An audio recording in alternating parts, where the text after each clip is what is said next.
On to our coverage of Your Voice, Your Vote, with former San Diego mayoral candidate Nathan Fletcher endorsing congressional candidate Scott Peters over Brian Bilbray today.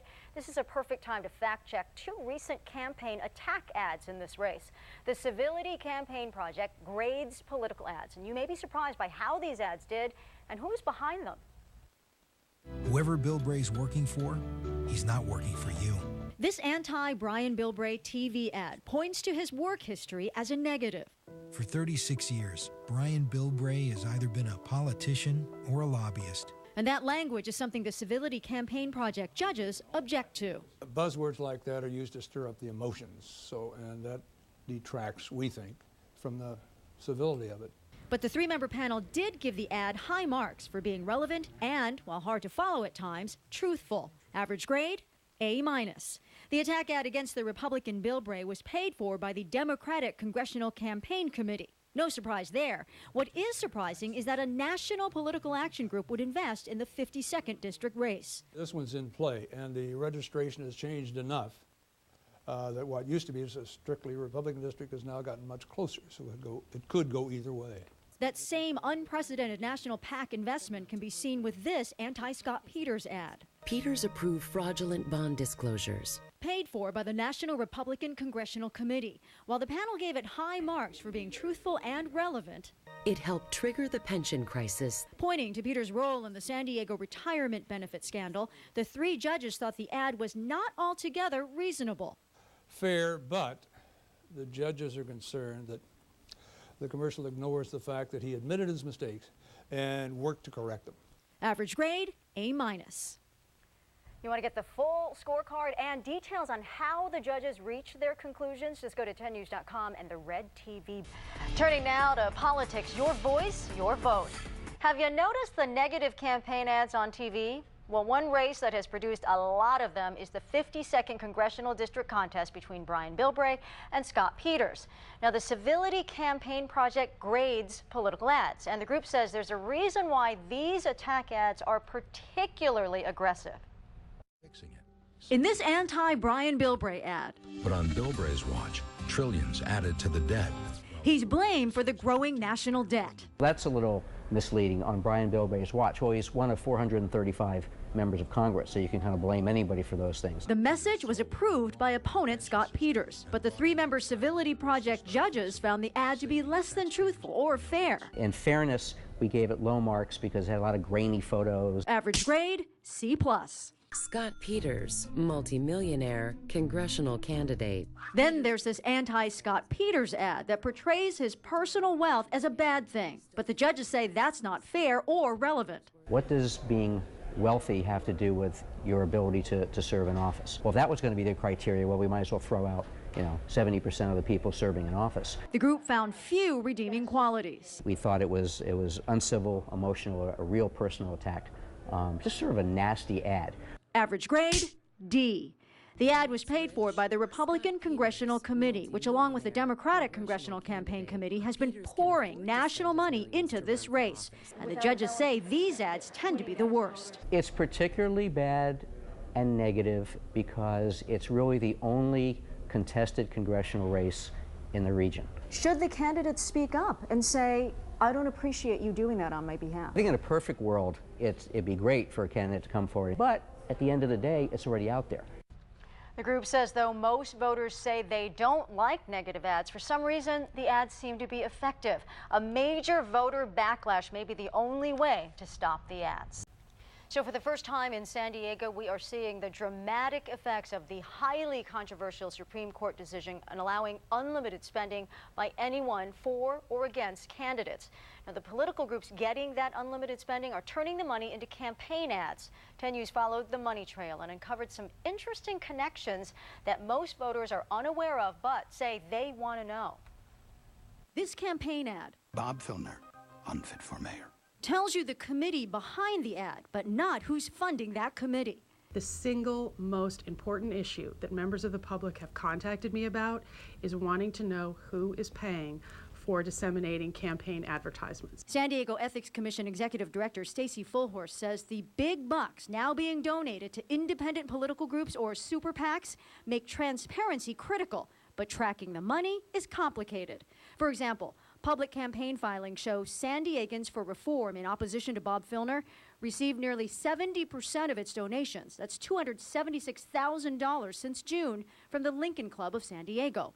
The Lincoln Club's biggest donor in the last 2 months? Manchester Financial Group, headed by developer and UT owner Doug Manchester. Records also show a $65,000 donation in May to Carl DeMaio for mayor 2012 from the Republican Party of San Diego, which happens to be the same amount donated to the party by Manchester in March. Much of this now possible because of the Supreme Court's 2010 decision. It creates a challenge in terms of the disclosure laws that we currently have. Is the court saying 1 degree of separation is enough to eliminate the appearance of corruption? According to the Supreme Court, it does not rise to the level of creating an appearance of corruption. But candidates like DeMaio don't just reap benefits from the ruling. Super PACs against DeMaio have also popped up with more than $1.3 million in funding by labor unions. What we can do as a city and an ethics commission in response to that is to try and increase the disclosure mechanisms. Now, to that end, the Ethics Committee is recommending next week to the City Council a new rule that would require these pop-up super PACs to disclose in advertising who their top 2 donors are, which cities and states can require despite the Supreme Court ruling. Now, to check out for yourself where the money's coming from, go to 10news.com and the red TV button for links. Campaign ad running right now accuses mayoral candidate Bob Filner of verbally attacking a child and assaulting a baggage handler. Now, it's no secret Filner and his opponent Carl DeMaio are engaged in a fierce contest for San Diego mayor. But are these accusations true? 10 News fact checks the ad. Character defines leadership. A campaign ad accusing Bob Filner of poor character cites 3 examples. Filner verbally attacked an 11-year-old girl in a public forum. What's behind the charge? In 1982, Filner was president of the San Diego School Board. During a hearing, he referred to an 11-year-old girl as a truant when she appeared to oppose a Filner-backed policy. There's no context. So what does it mean? That he wondered why this girl was not in school? Filner reportedly apologized later. Filner's relationship with Mayor Maureen O'Connor was called vindictive. The ad also cites an LA Times article from 1991. Mayor O'Connor's relationship with then-Councilman Filner was called vindictive by former City Councilwoman Linda Bernhardt, who had just lost a recall election. It's easy to pop these things into a commercial. It's mostly for effect. And finally, Filner was arrested for assaulting a female baggage handler. technically he wasn't arrested, but charges were filed in 2007 after witnesses said he pushed aside a female airline employee at Dulles Airport and headed for an employees-only area. Assault charges were later dropped. Filner pleaded no contest to trespassing. Looks like he committed a major crime, which didn't happen. This ad says character defines leadership, and it points to 3 examples. Is that fair? No. Citing 3 things over 20 to 30 years doesn't show any real pattern. Though John Beatty there says the ad is uncivil and over the top, he also says negative ads can be effective. It's no coincidence we've been seeing attack ads increasing in number and in negativity in these final weeks before the election. 0 ads for the presidential race here because California is not a battleground state. But that doesn't mean San Diegans aren't donating to President Obama and Mitt Romney. 10 News followed the money trail and found the surprising amount coming from our area. Wherever these candidates show up, the money seems to flow. California is typically, and San Diego in particular, is now becoming the national ATM machine for campaigns. In fact, the presidential candidates have withdrawn huge sums. Since January 2011, individuals in the San Diego area have contributed nearly $11.3 million, more than $5 million to Barack Obama and almost $5 million to Mitt Romney, with the rest going to others. Compare that to $10.7 million from the Denver area, $9.4 million from Tampa, and $5 million from Cincinnati, and they're all in battleground states. So much money being donated from this area, even though historically California goes Democrat. Yeah, the understanding of donors in California and San Diego in particular is your money's going to go out of state to try to win the major electoral battlegrounds.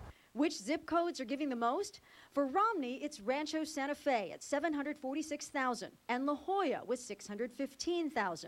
For Obama, it's La Jolla at $574,000, and then the Hillcrest area with $264,000. The real difference, though, is the number of donations. It took 3,818 donations for Obama to hit roughly $840,000.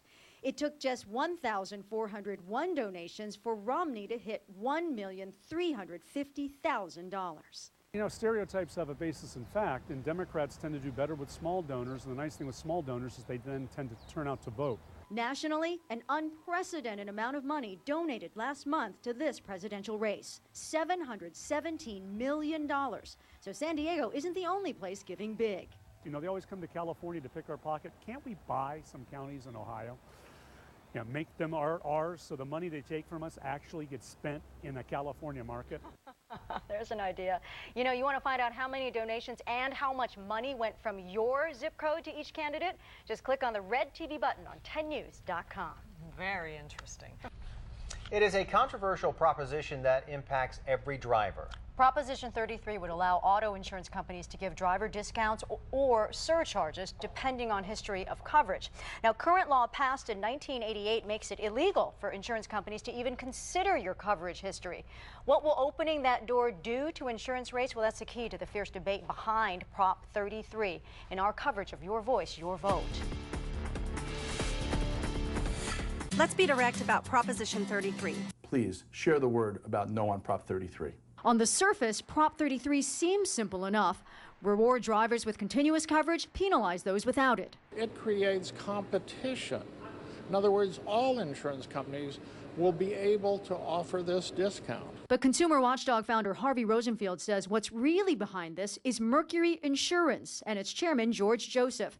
He's contributed more than $16 million to Prop 33. Prop 33 will allow insurance companies to surcharge you, and it could be hundreds or even thousands of dollars more on your auto insurance. There are exemptions for drivers who have lapsed no more than 90 days in the past 5 years, are unemployed for no more than 18 months, or are active military. For political reasons, they give active duty people an exemption from the rate increases that everybody else is going to get. Does that make it fair? No. That exemption is a change from the similar Prop 17, narrowly defeated in 2010. But what about military spouses, college students who didn't have insurance, or longtime veterans? It's not clear, but hopefully the insurance commissioner, when he makes his decisions, will take that into account. But Rosenfield says that's not how it works. If this insurance company can convince the voters to pass Prop 33, it strips the insurance commissioner of his authority to regulate any of this. Do you think there is any facet of Prop 33